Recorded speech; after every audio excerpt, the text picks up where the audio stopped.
Hey, what's up, mortals? It's Miggy Sawdust here with a new video for you. Welcome to part 15 of What If Izuku Got One for All Early. Just wanted to greet you all by just saying, sit back and relax. You're in for a treat. Let's get it! Midoriya dashes through the forest at sound-shattering speeds. Koda held on to Izuku, gripping whatever fabric or skin he could as tears were forced from his glands from the wind pressure. The Emerald Speed Demon bounced from tree to tree as leverage to blast forward, committing what he learned from the rescue training into real action.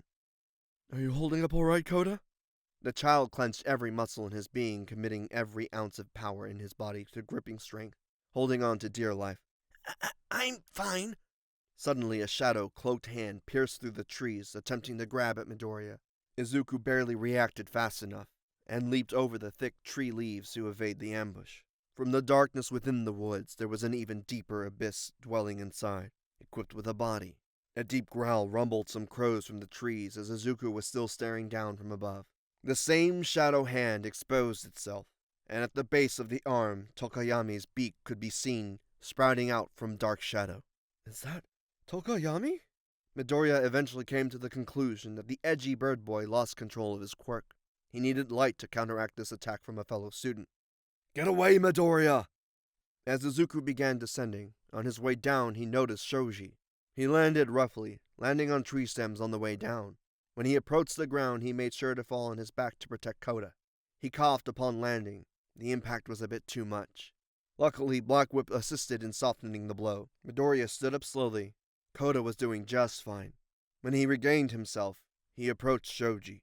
He hid in the bushes, keeping incognito from Tokoyami.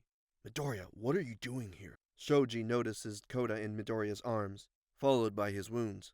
Holy crap, you don't look so good. And isn't that Mandalay's cousin? Yes, it is. And I'm fine. Anyway, is that Dark Shadow? Shoji nodded, affirming Izuku's worries. Midoriya hands Koda over to Shoji. Koda's the only civilian I know of out here. We have to keep him safe.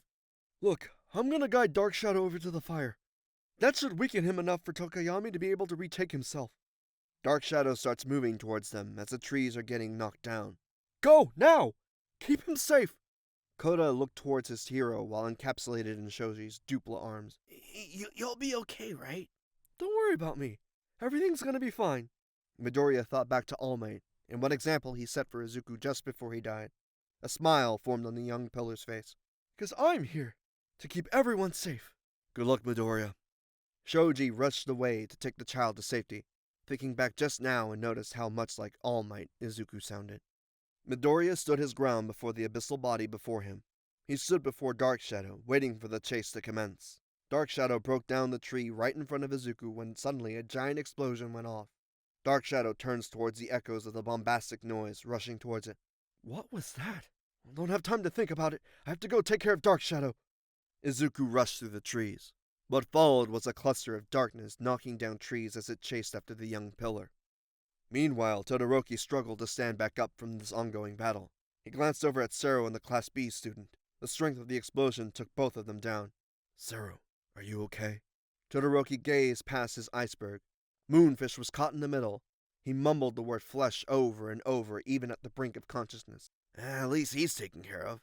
Todoroki grasped his shoulder, an injury he acquired from the battle with the razor-toothed villain. He meandered his way to his unconscious companions before the elongated teeth made their move once again, slicing up the area Todoroki was in. Luckily, the hero in training was able to react in time. The teeth did little more but scratch up some extra ice towers he conjured. The homicidal maniac elevated his damaged body above the ground by using his teeth as stilts. His voice crawled out of his mouth, as if his mouth was full. Flesh, flesh, flesh, you will pay with your flesh. This hurts, this hurts, this hurts, this hurts.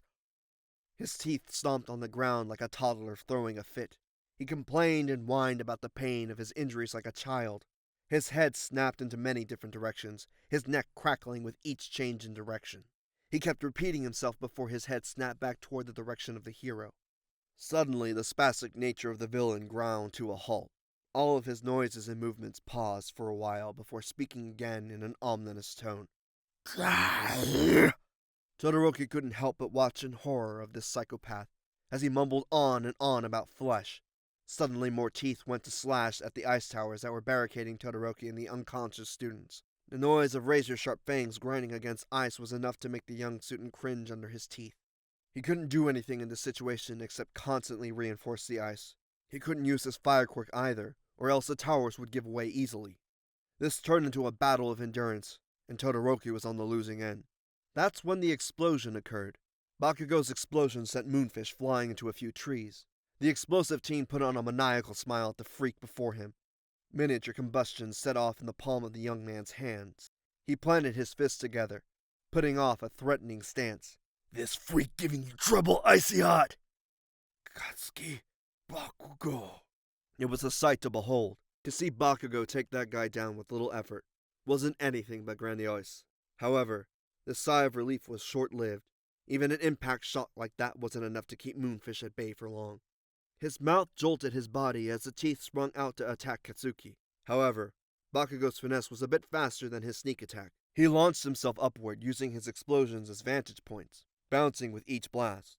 He smoke-screened Moonfish before blasting behind him, and aimed to his back, letting off another blast. This launched Moonfish forward, but his teeth bent behind himself and shot back at Katsuki, not leaving the boy unscathed. Cuts and stab wounds littered Bakugo's body. You damn freak! The barrage of teeth kept advancing at Katsuki, who was doing his best to evade the tines flourishing at him with every fiber in his being. Todoroki was still in his bind as well. Just because Katsuki joined in doesn't mean Moonfish forgot about the boy protecting the unconscious ones. The prongs attacked from both ends violently and without any sign of holding back. They were both in trouble now. A sharp rustling of floor whispered in the villain's ears. Rumbling occurred as well, fast rumbling, and with each step it grew louder and louder. The loud creaks of tumbling trees also grew more apparent. The villain turned his head to face the general direction of the noise. What he saw was rustling in the bushes. Shortly after, Midoriya leaped out from the bushes, socking the Gnasher right in the jaw. He landed on the other side of him, sliding across the floor. Midoriya? Deku! Deku! Midoriya scooped out the situation he caught himself in the middle of. Moonfish was still recovering from the blow. Some of his hit teeth even cracked under Izuku's fist. The black whip-cloaked hero kept looking around. He noticed Sero and the Class B student. He rushed behind the ice towers to find cover, paying no mind to Moonfish outside his bombastic entrance. He picked up the Class B student, Kosei Tsuburaba. Todoroki, grab Sero, we have to get out of the way, now! Todoroki choked up from this sudden change in mood. He followed Midoriya's lead and they quickly moved the two students out of the way. Bakugo followed as well, still trying to figure out what Midoriya was doing here. Though the unsettling rumble shook Katsuki to his core, and he rushed to follow the other two. Moonfish recovered shortly after, and faced towards where the loud noise was emanating from.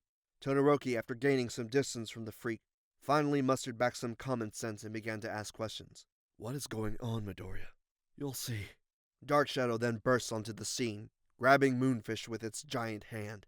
Moonfish sprouted out his gnashers, slashing and stabbing at the abyssal body that had a hold on him. Though, there was no impact or injury that occurred to the monster. Out of rage and desperation, the tooth-bearing psycho lashed out at the beast, swaying its razor's teeth all over. Dark Shadow had had enough. Playtime was over. He began squeezing hard before rampaging through the forest, following the students while the stray-jacket maniac was pushed into every passing log.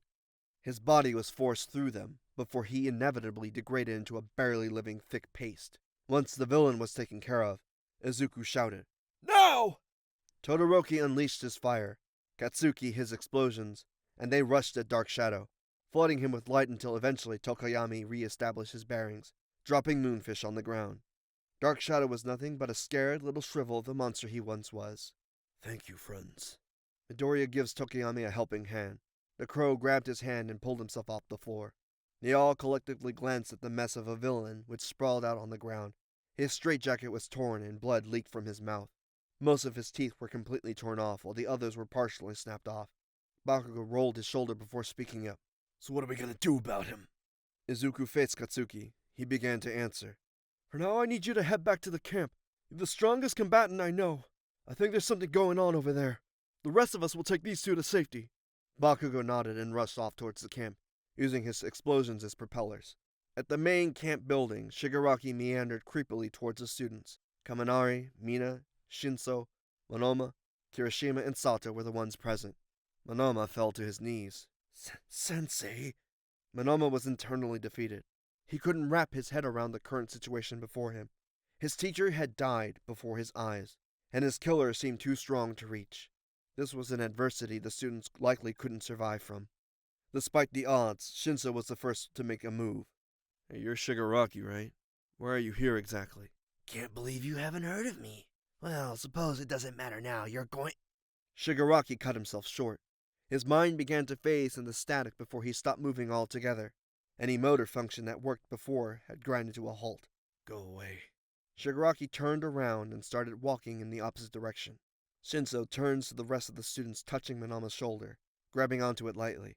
Monoma began to stand up, clenching his kneecaps. He faced towards Shigaraki's back, who was still trapped in a daze. I bet it was that bastard Bakugo who told him we were all here. Who else could get in contact with the League of Villains and expose us? I knew we shouldn't have trusted him. Shinso tightened his grip on the blonde's shoulder. How dare you? Of course we can trust him. He killed their leader and now they want him dead. Don't ever talk about my friend like that. Monoma was astonished by Shinso's vigor and determination for Bakugo. He had no idea they were that close. Now come on. Let's get out of here before my quirk wears off. He can kill us all in seconds. Everyone turned tail and ran, except Monoma, that is. He grabbed Kaminari's ankle and charged at the dazed Shigaraki. He built up a ton of electricity before coursing it towards Shigaraki. The strands of lightning shot through the villain's body, causing him to spaz out, but also snapping him out of the brainwashing. Monoma went in for another volt attack, but Shigaraki reacted, bringing his hand out. Blonde Hero was mere inches away from sudden death. Before he could touch the skin on Monoma's face, a flash of light knocked Shigaraki sideways, flipping him into a pile of rubble. Bakugo once again saved the day with his boisterous smile. The pale-skinned malefactor slowly dug himself out of the rubble that the explosion pushed him in. He sighed as he stood up, rubbing the bits of dust and debris from his sable black hoodie. He glanced up towards the oppressor, smiling maniacally when he saw the face of the atomic blonde. Oh, Bakugo, so nice to see you again. You know, I didn't get to say goodbye last time. This time I'll make sure you're gone for good. Shigaraki crouched to place his hands on the ground. The earth beneath them all began to decay around him. The decay inched its way towards Bakugo as well as the other students. Monoma yelled out at the villain. His emotions were conflicting from what he had said earlier. Why do you want to kill him so badly? Isn't he a part of your league? The grand evildoer smiled his chapped lips, ripping them further as he chuckled. Katsuki Bakugo? Part of the league? No, in fact... Once again, Shigaraki's mind went blank, awaiting orders from Monoma. Bakugo rushed towards Monoma and picked him up, blasting them both away. How'd you do that? My quirk allows me to copy up to 4 quirks. It was more of a blessing that Shinso grabbed my shoulder before he booked it with the rest. Bakugo and Monoma both succeeded in escaping from the decay-inducing bastard. Shigaraki was left frozen in place, his hands still touching the ground, causing the dirt to disintegrate until all that was left was a dust cloud and a crater underneath. After some time, he broke out of the brainwashing. Higanto, are you present? A pair of glowing white eyes glared out from the darkness of the forest behind Shigaraki. Yes, master. Nails tore bits of skin off the corrupted adult as he scratched, completely frustrated with this outcome. After them. Back in the middle of the forest, Midoriya, Tokoyami, and Todoroki rushed through the trees. Tokoyami had Darkshadow carry Moonfish at a safe distance in case he regained consciousness. Their ears rang with the sounds of deep metallic buzzing in the distance, followed by a few screaming students. They nodded at each other before dashing off in the general direction of the sounds. When they advanced closer, the buzzing noise grew louder and louder, and soon the scene came into fruition. A giant Nomu attached with electrical saw blades for hands chased after Yaoyorozu, and a Class B student. Thank you all for sticking around, and I hope you enjoyed that. Before you leave, we'd just like to let you know that We the Celestials has many other channels for your entertainment and viewing purposes. All the information you'll need is right below here in the description, so feel free to check out all the other incredible projects our team creates. Secondly, on behalf of We the Celestials, I'd like to thank everyone involved in the production of today's awesome content. Their details will be in the description below as well. That's all for today's video, so goodbye and have a divine day.